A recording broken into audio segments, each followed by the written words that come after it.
नमस्कार दोस्तों, मैं हूँ रामनयन और आप देख रहे हैं राम एक्स हॉरर में, यानी मेरे साथ अपने दोस्त रामनयन के साथ। दोस्तों, अगर आप इस चैनल पर नए हैं तो हमारे चैनल को सब्सक्राइब जरूर कर लीजिए और साथ में बेल आइकन को जरूर प्रेस कीजिए ताकि हमारी वीडियो सबसे पहले आप तक पहुंचे। दोस्तों, आज का कहानी मेरे दोस्त राघव की है। बरसात की एक रात 2:17 पर अटका हुआ था और एक घर अपने लौटने का इंतजार करता है। लोग उसे भुतहा कहते हैं, पर सच में वहाँ समय रुका हुआ है। जब राघव वापस आता है तो अनहोनी की असली वजह धीरे धीरे सामने आने लगती है। दोस्तों, आज का जो कहानी है उस कहानी का नाम है अनहोनी। तो चलिए बिना देरी किए हुए इस कहानी को शुरू करते हैं। आसमान उस रात ऐसे बरस रहा था जैसे बादल अपनी सारी यादें धरती पर उड़ेल देना चाहता हो। रात के ठीक 2:17 पर जब गांव के हर घर की बत्ती बुझ चुकी थी और सिर्फ बारिश की आवाज बची थी, राघव को एक पुराना कॉल आया, एक नंबर से जो उसके फोन में सेव नहीं था, पर रिंगटोन वही थी जो सालों पहले उसकी माँ के फोन में बजती थी। उसने कांपते हाथों से कॉल उठाया। दूसरी तरफ कोई शब्द नहीं, सिर्फ भीगी सांसें और बहुत धीमी, जैसे पानी के भीतर से आती आवाज, घर आ जाओ। राघव ने बरसों से उस घर की ओर देखा भी नहीं था। गांव के आखिरी छोर पर खड़ा वह मकान आधा जला हुआ था, पर अजीब बात यह थी कि उसके आसपास की मिट्टी हमेशा गीली रहती, चाहे बरसात हो या नहीं। लोग कहते थे वहां की जमीन बारिश को रोक लेती है, जैसे कोई चीज उसे सोख नहीं सहेज कर रखती हो। राघव ने छाता खोला, पर हवा उल्टी दिशा में चल रही थी। बूंदें ऊपर से नहीं, सामने से टकरा रही थी। रास्ते पर उसके पैरों के निशान बनते और कुछ सेकंड बाद अपने आप भर जाते, जैसे वह कभी गुजरा ही ना हो। घर के दरवाजे पर पहुंचते ही उसकी जेब में रखी पुरानी चाबी गर्म हो उठी। यह वही चाबी थी जो उसे उसके पिता के चीजों में मिली थी। बिना ताले के, बिना किसी पहचान के, उसने जैसे ही कुंडी छुई, दरवाजा भीतर की ओर खुल गया। बिना आवाज, बिना जोर। अंदर अंधेरा नहीं था। दीवारों पर पानी की पतली धाराएं ऐसे बह रही थी जैसे किसी ने शब्द लिखे हों और वे पिघलकर नीचे उतर रहे हों। फर्श पर जगह जगह छोटे छोटे पानी के गोल घेरे बने थे और हर घेरे के भीतर बूंद गिरते ही उछलती, जैसे गिरना मना हो। ऊपर से किसी के चलने की आहट आई, धीमी, नंगे पांव, मगर उल्टी दिशा में घसती उंगलियां। राघव ने टार्च जलाई और सीढ़ी चढ़ने लगा। हर पायदान पर उसे लगा कि कोई उसके पीछे पीछे चल रहा है, पर जब भी वह मुड़ता, सिर्फ बारिश की गंध और खाली अंधेरा। ऊपर एक कमरा आधा खुला था। दरवाजा धकेलते ही ठंडी हवा नहीं, हल्की गर्माहट मिली, जैसे राख के नीचे अब भी अंगारे हों। कमरे के बीचों बीच एक पुरानी मेज थी जिस पर एक टेप रिकॉर्डर रखा था, पुराना, भीगा हुआ, फिर भी चालू। टेप अपने आप चल पड़ा। आवाज टूटी हुई थी पर शब्द साफ, एक स्त्री की आवाज, थकी हुई। उसने कहा, अगर वह लौटे तो समय आगे बढ़ेगा। टेप अचानक बंद हो गया। राघव का दिल जोर से धड़का। मेज के नीचे से एक लोहे का छोटा बक्सा मिला। उसने खोला। अंदर आधी जली तस्वीर, एक टूटी चूड़ी और एक कागज जिस पर सिर्फ एक समय लिखा था, 2:17। तस्वीर में एक परिवार था, 3 लोग, पर चौथी परछाई तस्वीर के पीछे से झलक रही थी, जैसे कांच के भीतर कोई खड़ा हो। अचानक खिड़की अपने आप खुली। बारिश की धार कमरे में सीधी रेखा बनाकर गिरी, पर जमीन को छूने से पहले ही धुंध बनकर फैल गई। उस धुंध में उसे एक आकृति दिखी, पीठ मोड़े खड़ी, लंबे भीगे बाल, कलाई में वही टूटी चूड़ी। वह हिली नहीं, बस हल्की सी फुसफुसाहट आई। देर, बहुत देर, और टेप रिकॉर्डर फिर चालू हो गया। इस बार शब्द नहीं, सिर्फ दिल की धड़कन जैसी आवाज, धक धक। राघव पीछे हटना चाहता था, पर उसके पैरों के नीचे जमीन का घेरा बन चुका था। घेरा धीरे धीरे छोटा हो रहा था और हर सिकुड़न के साथ घर की दीवारें हल्का हल्का धड़कती, जैसे कोई बंद दरवाजे के पीछे सांस ले रहा हो। उसने हिम्मत करके कागज उठाया। रात 2:17 और उसी पल घड़ी जो दीवार पर बंद टंगी थी अचानक चल पड़ी, उल्टी दिशा में। रेडियो, टेप, हवा सब एक साथ फुसफुसाए, जो अधूरा है वही लौटता है। बिजली चमकी। एक पल के लिए उसे लगा कि कमरे की दीवारें जल चुकी है, काली पर आग की लपेटें नहीं, बस समय के जले निशान। और उस चमक में उसने देखा दरवाजे के पास पानी में एक छोटे बच्चे के नंगे पैरों के निशान, जो कमरे के अंदर नहीं, कमरे से बाहर जा रहे थे और फिर अचानक गायब। राघव के भीतर एक अनजानी पहचान ने सिर उठाया, जैसे यह घर उसे डराने नहीं, बुलाने के लिए जागा हो, जैसे कोई पुराना वचन उसकी वापसी का इंतजार कर रहा हो। और यह बारिश, यह समय, यह सब उसी अधूरे पल पर अटका हो। क्या हुआ था उस रात? क्यों हर चीज 2:17 पर ठहर जाती है और लौटना किसका बाकी है?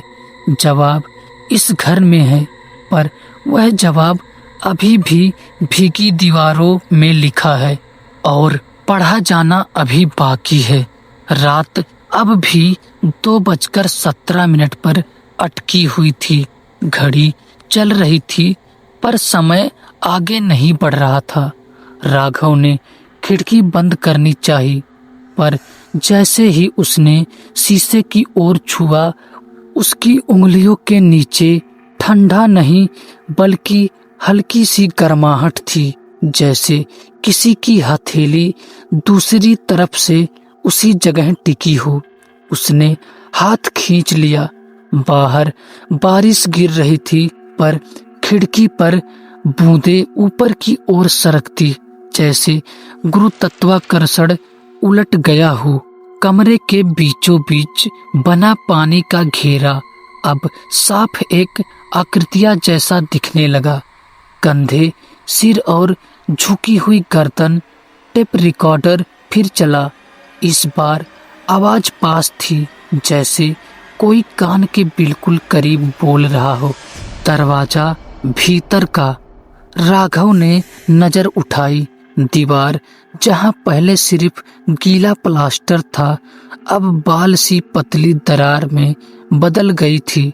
दरार से हवा नहीं, भीगी राख की गंध आ रही थी। उसने उंगलियां दरार में डाली, प्लास्टर भुरभुरा कर झर गया। भीतर एक पतला बिना चौखट का दरवाजा उभरा। उसने धक्का दिया। अंदर अंधेरा नहीं, पीली फीकी रोशनी थी जो किसी स्रोत से नहीं, दीवारों से आ रही थी। फर्श पर महीन राख बिछी थी और हर कदम पर राख ऐसे फुसफुसाती। देर देर कमरे के बीच एक लकड़ी की कुर्सी थी। सामने फर्श पर राख का ढेर और उसके पास आधी जली घड़ी। 2:17 पर जमी। राघव ने घड़ी उठाई। जैसे ही उसने उसे छुआ, कमरे की दीवारों पर पानी की धाराएं शब्द बनने लगी। वचन लौटना पूरा अचानक उसे एक दृश्य दिखा।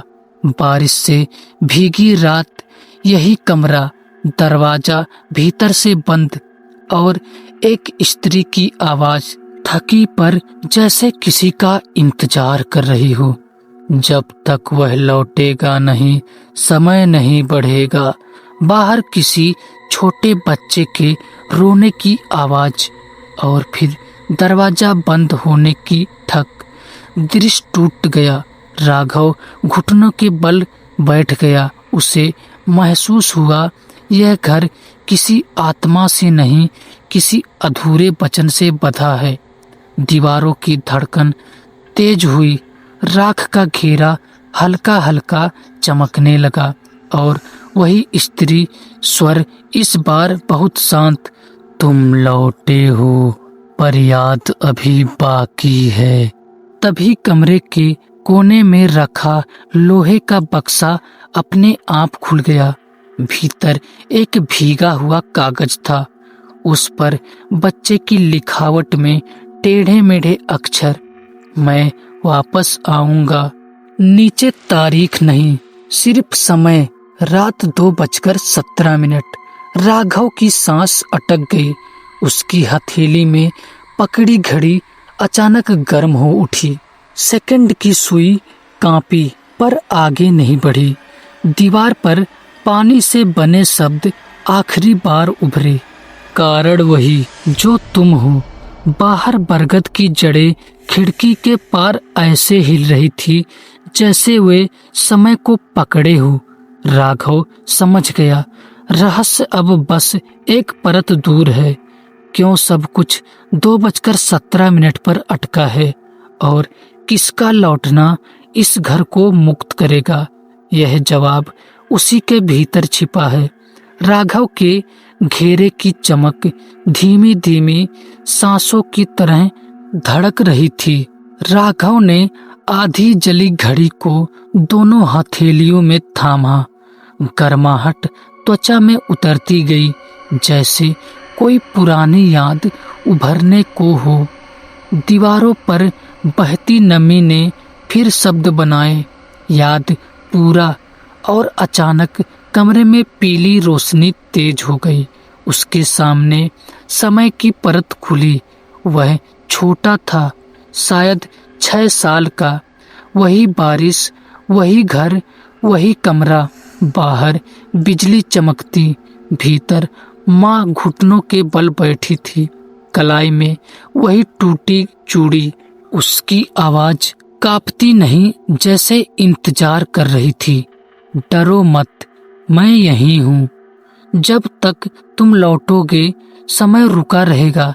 दरवाजे के पास पिता खड़े थे, आंखों में घबराहट और पछतावा एक साथ। बाहर किसी अनजाने खतरे की चर्चा, किसी ऐसी बात का डर जिसने घर के भीतर समय को बांध देने का निर्णय बनवा दिया था, ताकि जाना अधूरा न रह जाए। छोटा राघव दरवाजे के बाहर था। वह रो रहा था। उसे बाहर भेजा गया था, बस थोड़ी देर, पर दरवाजा भीतर से बंद हो गया। बिजली चमकी। 2:17 पर उसी पल माँ ने राख का घेरा पूरा किया, घड़ी को थामा और वचन लिया जब तक वह लौटकर इस घड़ी को आगे नहीं बढ़ाएगा, समय नहीं बढ़ेगा। बाद में जो आग लगी वह सच छिपाने के लिए नहीं थी, लोगों के लिए एक आसान कहानी। असली घटना आग नहीं थी, समय का बांध दिया जाना था। दृश्य टूट गया। राघव वर्तमान में था, घुटनों के बल, हाथ में घड़ी, आंखों में वही बारिश। उसकी सांस भारी थी पर भीतर एक साफ पहचान थी। वह बच्चा वही था, वह लौटकर कभी नहीं आया था। डर ने उसे दूर रख दिया और घर ने इंतजार को अनहोनी बना दिया।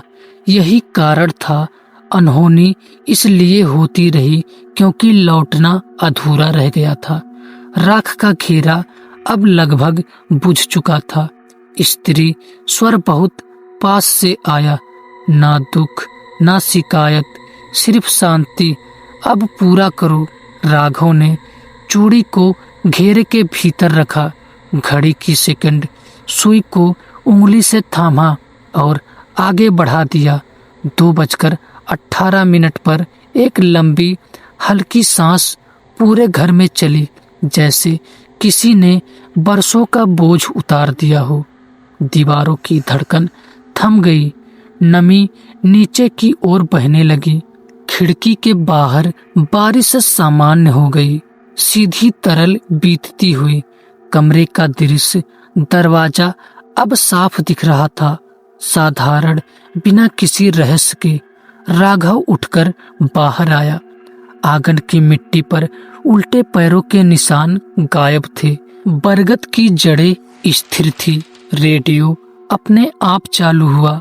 इस बार सिर्फ बारिश की कोमल ध्वनि, कोई फुसफुसाहट नहीं। उसने पीछे मुड़कर आखिरी बार देखा। खिड़की के शीशे में उसकी परछाई साफ थी, बिना किसी देरी के। उसे अब पता था, घर भूतहा नहीं था, वह प्रतीक्षा था। एक वचन था जो लौटने से पूरा हुआ, और इसलिए अनहोनी का कारण डर नहीं, अधूरा लौटना था। तो दोस्तों, आज का कहानी यहीं पे खत्म होता है। दोस्तों, अगर आपके साथ भी ऐसा कुछ हुआ हो तो कमेंट में लिखिए। अगला एपिसोड आपकी कहानी बन सकती है। दोस्तों, अगर आपको ये कहानी अच्छी लगी तो हमारे वीडियो को लाइक और हमारे चैनल को सब्सक्राइब जरूर कर लीजिएगा।